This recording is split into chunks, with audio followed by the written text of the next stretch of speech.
할렐루야. 자, 우리 함께 인사하겠습니다. 5월 한 달도 하나님이 지켜주십니다. 그렇게 인사하겠습니다. 네, 지켜주십니다. 네, 믿습니다. 네, 그래요. 자, 오늘 말씀의 제목 읽습니다. 큰 글씨 시작. 여호와의 목소리를 청종하는 가정. 예, 그렇게 될 줄 믿습니다. 자, 예레미야 선지자는요, 여러분 잘 알고 있지만 별명이 눈물의 선지자입니다. 눈물의 선지자. 눈물을 그렇게 많이 흘렸어요. 그래서 남유다가 너무나 악해서 망하기 직전에 아무도 하나님의 말씀을 듣지 않는데 40년 동안 심판에 관한 메시지를 계속해서 전하는 거예요. 계속해서 너희도 망한다. 바벨론에게 항복해야 된다. 계속해서 얘기하는데 듣지를 않아요. 그러니까 눈물을 흘리는 거예요. 그래서 눈물의 선지자입니다. 예레미야가 총 몇 장까지 있죠? 52장까지 있어요. 52장. 되게 길죠? 게다가 예레미야 애가가 5장까지 있으니까 총 57장까지 그 긴 시간을 그냥 40년 동안 눈물 흘리면서 하나님의 말씀을 전하는 거예요. 그래서 우리는 이것을 통해 깨닫는 것은요. 참 예레미야가 고생 많이 했다. 또 있겠지만 우리 장로님 기도해 주신 것처럼 하나님이 우리를 사랑하신다. 그렇게 우리를 사랑하시는구나. 라는 것을 깨달으시기 바랍니다. 사실 말씀 전하고 선포하는 일이요. 쉬운 일은 아니에요. 때때로는 외롭고 힘들어요. 목회자가 여기 계속 서서 말씀 전하잖아요. 계속 저는 특징이 여러분 아시겠지만 그냥 반복적으로 계속 하잖아요. 근데 반복적으로 하면 그게 한 1년 지나면 한 눈금, 1년 지나면 한 눈금 그렇게 변화가 되거든요. 제가 생각하는 것처럼 확 그렇게 변화되는 게 아니에요. 근데 40년 동안 말씀을 전했는데도 변화되지 않으니 그 얼마나 가슴 아픈 일이겠어요? 그런 마음이 담겨져 있는 거예요. 자, 그래서 2025년에 우리 교회 표어가 울더라도 전하리라잖아요. 그래서 딱 맞춤으로 하나님께서 예레미야 말씀을 중반부에 우리에게 이제 전해주시는 거예요. 저는 이번에 마가다락방 특세의 주제가 뭐였냐면 절 따라해 보겠습니다. 가정아 살아나라. 그래요. 그래서 정말 내 심령도 가정도 교회도 살아나는 역사가 있기를 원합니다. 자, 예레미야 26장의 배경을 좀 알아야 됐어요. 갑자기 예레미야 26장으로 확 들어왔으니까 첫 번째는 뭐냐면 일단 이스라엘 상황이 뭐냐면은 저 북쪽 좌측으로 바벨론이라는 아주 신흥 세력 국가가 있었어요. 그게 이제 이스라엘 백성들을 힘들게 하고 그 다음에 밑으로는 애굽이 힘들게 하고 그러니까 완전히 샌드위치로 되어 있는 거예요. 지금 이스라엘 백성이 너무나 힘든 거예요. 위로 바벨론이 공격하고 밑으로는 애굽이 압박하고 하는 이런 상황 속에 이스라엘 백성들은 그냥 유유자적 아무런 문제 없어. 우리는 괜찮아 하면서 그렇게 살아가고 있는 이런 상황이에요. 그런데 하나님께서 예레미야에게 이제 바벨론의 포로로 빨리 끌려가야 너희들이 살 수 있다라는 그 말씀을 주셨어요. 그래서 그 말씀을 계속해서 선포하는데 왕과 제사장과 모든 백성들은 미친 거 아니야? 아니 지금 우리가 뭐 아무 문제도 없는데 왜 저래?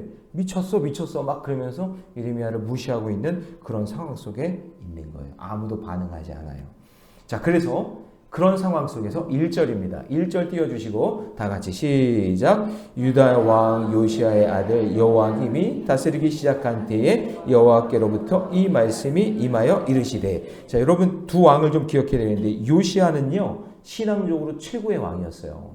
이 사람은 개혁도 한 사람이고 그리고 우상도 타파하고 하나님 섬기기를 기뻐했는데 갑자기 애굽이 쳐들어온다라는 그거에 사실은 갈드민스 전투라고 해서 이 애굽하고 바벨론이 싸워야 되거든요.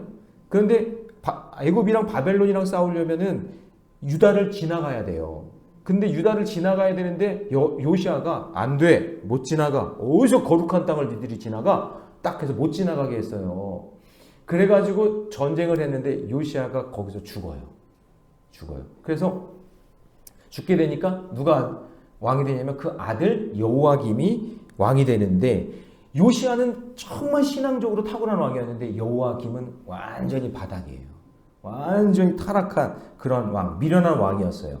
그래서 여러분 이게 정권이 바뀌었잖아요.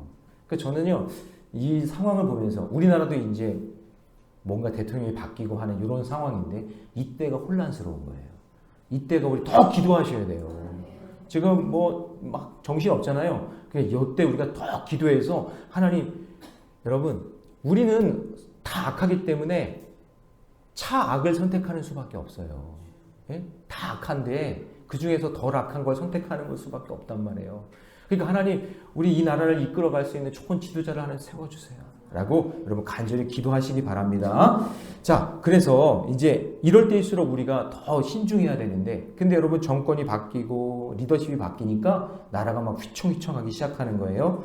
이럴 때일수록 바른 소리 내면 안 되고 큰 소리 치면 안 되고 그냥 잠잠하게 조용하게 지내야 그게 지혜로운 사람인데, 그런데 하나님이 말씀이 임하는 거예요. 1절을 다시 보시면 이런 혼란한 시기에 여호와께로부터 이 말씀이 임하는 거예요. 그럼 말씀이 임하면 말씀을 받은 사람은 전해야 돼요, 전해야 돼요.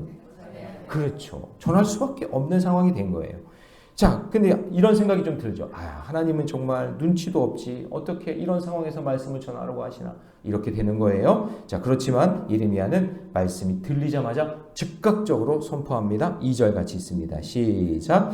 여호와께서 이와 같이 말씀하시니라. 너는 여호와의 성전 뜰에 서서 유다 모든 성읍에서 여호와의 성전에 와서 예배하는 자들에게 내가 내게 명령하여 내게 이러한 모든 말을 전하되 한마디도 뭐 하지 말라? 자, 여러분 여기 성전 뜰 나오죠? 가장 사람들이 많이 모여 있는 곳이에요. 가장 많이 모여 있는 곳, 성전 앞에 있는 뜰은. 근데 거기서 외치라는 거예요. 근데 여러분 이곳에서 지금 예배하는 사람들에게 외치라고 전하라고 이렇게 얘기하는데, 더 놀라운 사실은 우리 예레미야 이제 앞부분에서는 뭐가 나오냐면 하나님을 제대로 섬기는 자가 아무도 없구나. 하나님이 그렇게 한탄하셨단 말이에요. 그런데 성전에 예배하는 사람들이 있다? 이상하죠. 하나님을 온전하게 섬기는 사람이 아무도 없다 그러는데 지금 성전에 예배하는 사람들이 있으니까 성전 뜰에서 외치라는 거죠. 자, 근데 여기에서는 무엇을 봐야 되냐면 겉으로는 예배를 드리는 척 하고 있는 거예요. 지금 하나님 앞에 나왔다고 하나님께 예배하는 척 형식적인 예배를 드리고 있지만 영과 진리로 예배하는 사람은 한 명도 없는 거예요. 그걸 우리가 보여주는 거예요. 그러니까 예배 안 드리면 뭔가 좀 불안하니까 지금 형식적으로 예배 드리고 있는 거예요. 그래서 여러분 하나님은 우리의 예배를 다 보고 계시는 줄 믿습니다. 믿으십니까? 네. 그래서 여러분 보세요. 아벨과 그의 예물은 받으시지만 가인과 그의 제물은 받지 않아요. 그러니까 여러분 보세요. 제물만 받으시는 게 아니라 누구도 받아요. 제물을 드리는 아벨도 보고 가인도 보는 거예요. 제물만 보는 게 아니라 그 예물을 드리는 그 사람의 중심을 지금 하나님은 다 보고 계시다는 거예요. 그래서 우리의 중심을 보시는 하나님을 생각하셔야 돼요. 예배에 여러분 이제 5월달 시작되는 순간부터 예배 건성으로 드리면 안 되고 진심으로 내 마음 중심을 다해 하나님을 예배하시기 바랍니다. 자, 그리고 예레미야가 대하면서 약한 마음이 들까봐 하나님께서 뭐라고 하냐면, 야, 너 한마디도 가감하면 안 된다. 가감하지 말아라. 절대 안 된다. 그렇게 얘기하고 있는 거예요. 그래서 예레미야 입장에서는요, 자기가 살기 위해서 좀 부드럽게 말하고 싶은데 하나님께서 뭐라 그래요? 내가 전하는 말 한마디로 가감하면 안 된다. 그 말 그대로 전해라. 그래야 돼요, 사실은 주의 종이. 예. 듣기 좋은 말만 하고 달콤한 말만 하고 복받을 것만 이야기하고 그렇게 하면 안 된다는 거죠. 심판의 메시지도 담대하게 전해야 된다. 뭐 요즘에 그래요. 뭐 설교학에서는 세련되게 멋지게 듣기 좋은 말로 이렇게 말씀 전하라 얘기하는데 사실은 여러분 그렇지 않아요. 진짜 하나님의 말씀은 성경 말씀 그대로만 읽어도 은혜가 되는 줄 믿습니다. 네, 진짜로요. 그게 복음적인 거예요. 자, 그런데 이렇게 말씀하시는 하나님의 심정이 3절에 나와 있는데 하나님의 마음이에요. 다 같이 있습니다. 시작. 그들이 듣고 혹시 각각 그 악한 길에서 돌아오리라. 그러하면 내가 그들의 악행으로 말미암아 그들에게 재앙을 내리 하던 뜻을. 자, 여러분 하나님의 워딩은요 혹시라는 말은 없어요. 하나님이 무슨 혹시 할까봐 이런 말을 어떻게 하시겠어요? 하나님은 완전하신 분인데 애매모호하신 분이 아니잖아요. 완전하신 분이잖아요. 그런데 하나님께서 지금 기대하시는 마음을 표현한 것이라고 봐요. 뭐냐? 혹시 한 명이라도. 그래서 여러분 이런 거죠. 99마리 우리에 넣고 양 한 마리라도 구원하기 위해 떠나는 거예요. 예. 그래서 여러분 대부분의 이 목자들은요 한 번 지나온 목초지는 다시 안 가요. 왜 그럴까요? 다 뜯어 먹었으니까. 그렇죠? 그러니까 한 마리 없어졌다고 거기 다시 가지 않는단 말이에요. 왜냐하면 그 앞에 더 좋은 목초지가 있는데 이거 뺏기면 안 되니까 목자들은 좋은 목초지를 향해 계속 전진한단 말이에요. 근데 그거 잃어버린 양을 한 마리 때문에 그거 다시 간다? 그거는 그렇지 않다는 얘기예요. 그렇지만 우리 하나님은 한 마리 양을 찾아 간다. 그걸 이야기하는 거예요. 어떻게 보면 시간 낭비예요. 어떻게 보면 모든 것 다 낭비하는 그런 시간이에요. 그렇지만 한 마리 양을 찾기 위해 가는 거룩한 낭비를 하시는 분이 하나님이다 라는 것을 잊지 마시기 바랍니다. 그러나 우리 예수님은 이런 헌신을 한 영혼이라도 생명 살리기 위해 뜻을 돌이키는 거룩한 낭비를 하시는 분이다 라는 것을 잊지 마시기 바랍니다. 자, 그런데 오늘 본문에서 이스라엘 백성들의 태도를 보세요. 이게 너무나 실망적입니다. 제가 4절을 읽어볼게요. 너는 그들에게 이와 같이 이르라. 여호와의 말씀에 너희가 나를 순종하지 아니하며 내가 너희 앞에 둔 내 율법을 행하지 아니하며. 5절은 여러분이 읽습니다. 시작.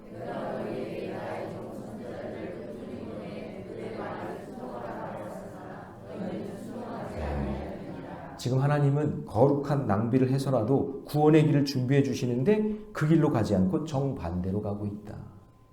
그래서 이렇게 선포합니다. 6절 보니까 내가 이 성전, 지금 너희들이 짓는 이 성전을 어떻게 만들겠다고요? 실로같이. 자, 실로가 뭐냐면요. 이스라엘 백성들이 요단강을 건너서 가나안 땅에 들어가서 이제 이스라엘 땅을 정탐할 때 베이스 캠프 같은 곳이에요. 그래서 요단강 건너자마자 언약궤를 어디다 모셨냐면은 실로에다가 딱 모셔놨단 말이에요. 그런데 거기서 어떤 일이 있었죠? 제사장 중에 엘리 제사장. 그냥 대충 하고요. 홈리와 비나스 두 아들이 하나님은 업신여기고요. 그래가지고 전쟁터에 나갈 때 언약궤 가지고 나가면 이길 것 같아 해서 언약궤 들고 나갔다가 뺏기고 두 아들 죽고 두 아들 죽었다는 소식 듣고 엘리는 의자에서 넘어져서 목이 불어 죽고 그래서 완전히 언약궤를 뺏겨버렸잖아요. 제사장도 다 죽었죠. 그래서 실로가 완전히 망해버립니다.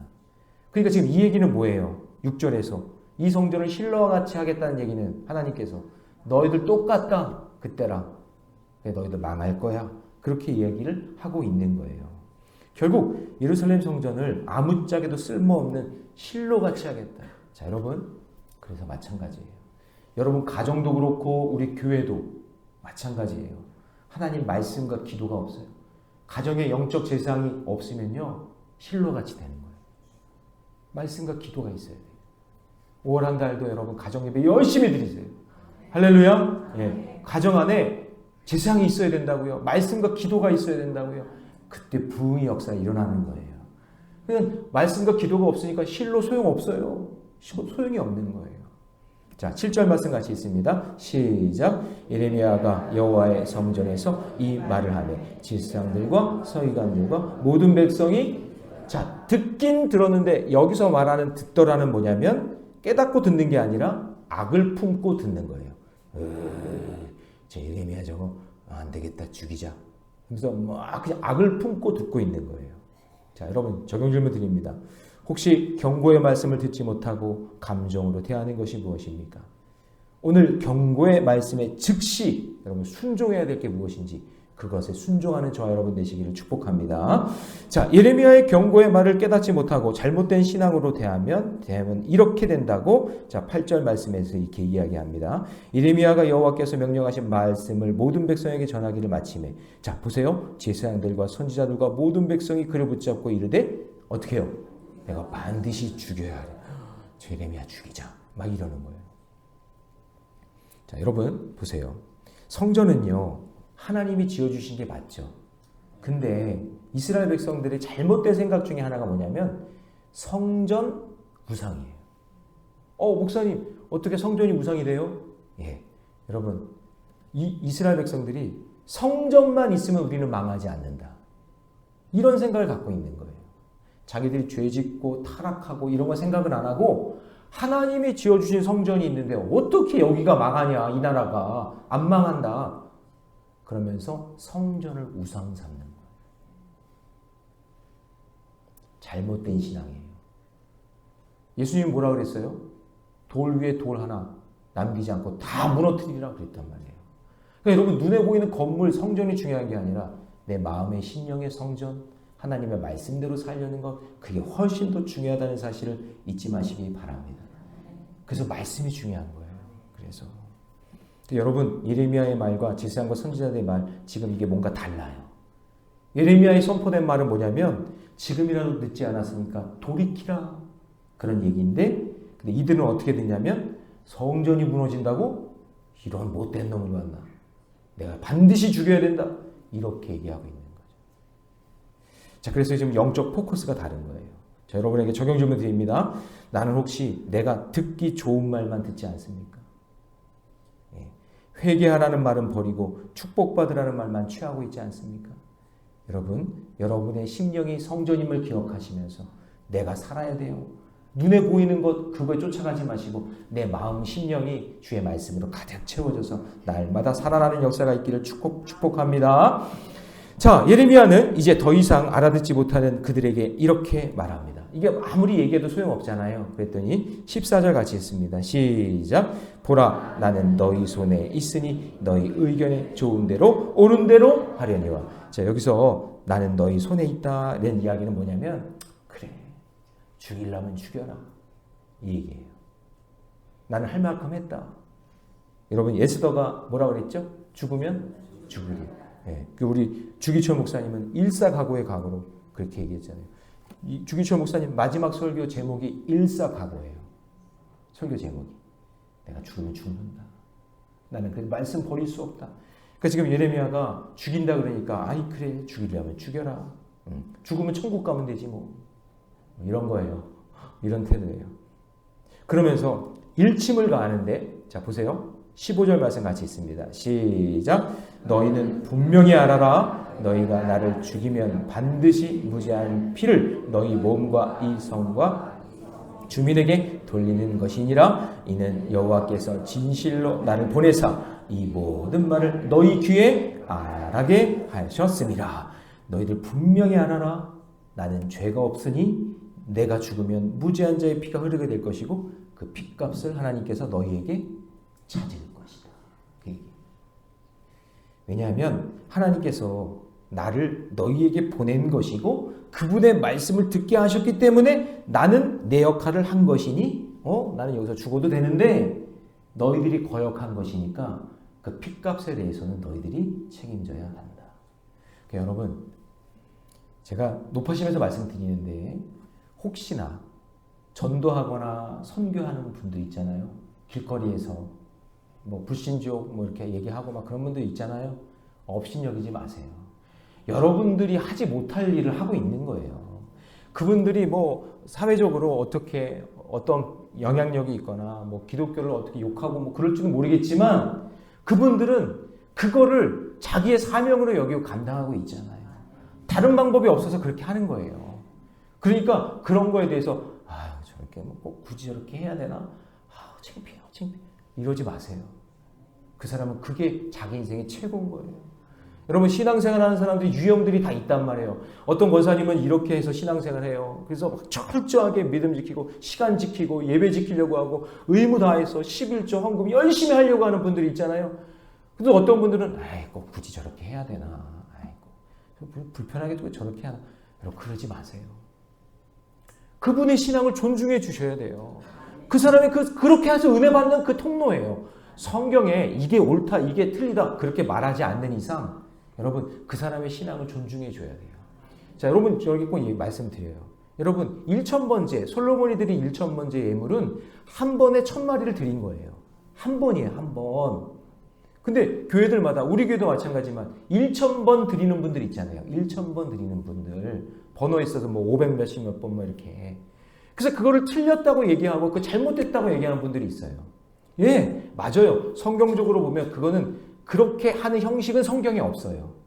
그렇지만 저는 예전부터 늘 느꼈던 게 뭐냐면 하루하루 돈 벌어서 하루하루 사는 분들이 있어요. 날품 한다고 하죠. 날품 하는 분들이 새벽 예배 드리고 온종일 일하며 사는데 그날 받은 그 예물에 대해서 하나님 제가 이것밖에 없지만 2,000원 드려요.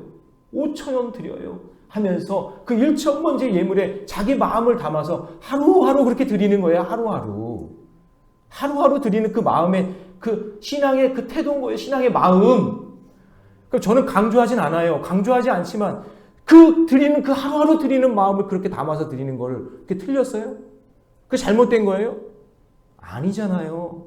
그분은 그렇게 신앙을 표현하고 있는 것뿐인데 존중해 줘야죠. 2,000원 드리고 5,000원 드리고 번호 이렇게 먹여가면서 하나님 오늘도 이렇게 감사한 예물을 드립니다. 라고 하며 드리는 거는 그분이 성경적으로는 1,000번제를 잘못 알고 있지만 그 마음의 중심은 하나님이 받으실 거 아니겠어요?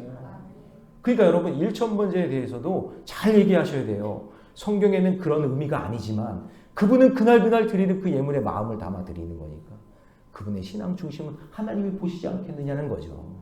무슨 말씀인지 아시겠죠? 그래요. 그러니까 여러분 누구 신앙은 이렇다 누구 신앙은 이렇다 틀렸다 옳다 정죄하면 안 돼요. 정죄하지 마세요. 하나님 다 듣고 계세요.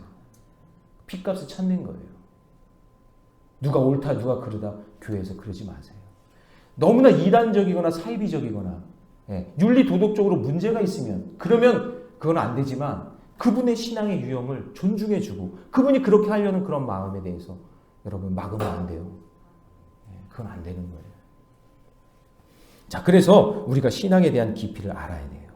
자, 그래서 오늘 듣는 너의 귀에 말하는 대로 하나님께서 다 듣고 계신다라는 것을 꼭 기억하면서 그럼 이런 생각이 들잖아요. 아, 예레미야는 그러다가 죽는구나. 아니요, 안 죽어요. 안 죽어요. 26장에서 죽으면 어떻게 해? 예레미야 애가까지 가야 되는데 중간까지 왔거든요. 자, 여러분 보세요. 24절 같이 있습니다. 자, 이거는 이제 내일 알아야 되는 말씀이지만 같이 있습니다. 시작. 사반의 아들 아이가멜손이 예레미야를 도와주어 그를 백성의 손에 내어 주지 아니하여 죽이지 못하게 하니라. 자, 저를 보세요. 참 희한한 게요. 하나님은 말씀을 전하고 기도하는 백성들에게 항상 돕는 자를 붙여주세요. 내가 요 사람을 세워가지고 요 사람을 날 돕는 자로 만들어야지 그게 아니라 그 성전 광장에서 막 복음을 외치고 하나님의 말씀을 막 외치고 있을 때 그 수많은 사람들 중에 누구 한 명은 듣고 있는 거예요. 할렐루야. 깨닫고 있는 거예요. 하나님께서 숨겨놓은 몇천 명씩, 숨겨놓은 몇백 명씩을 하나님께서 늘 준비하고 계시는 거예요. 그러니까 여러분 울더라도 복음을 전하잖아요. 그러면 아무도 듣지 않는 것 같지만 지금 그 말을 듣고 그 심령 가운데 역사하고 움직이고 있는 몇 사람들을 준비하고 계시다라는 거예요. 그래서 지금 상황은 너무나 불리한 상황인 것 같지만 하나님께서는 예레미야를 변호해주고 보호해주고 지켜주는 죽지 않고 40년 동안 끝까지 말씀 전할 수 있게 하나님께서 돕는 자의 손길을 붙여주시는 줄 믿습니다.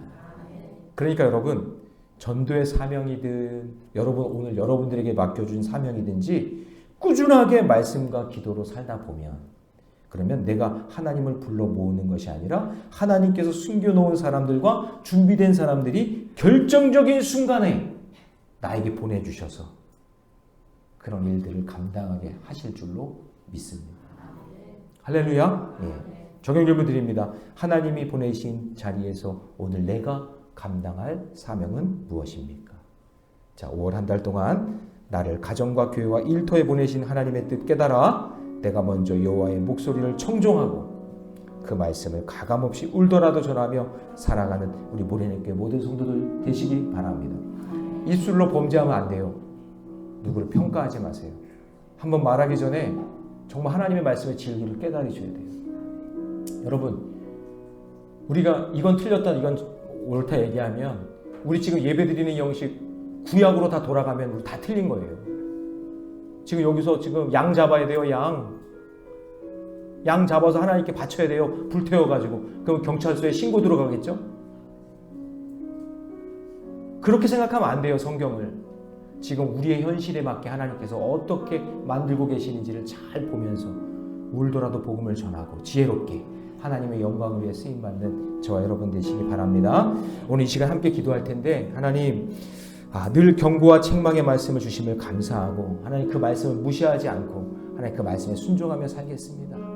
주님 지금까지 인생 살아오면서 예레미야의 심정을 깨닫지 못하고 울더라도 복음 전해야 되는데 그냥 대충 살아왔다면 이제 말씀을 깨닫고 주의 말씀을 전하며 살겠습니다.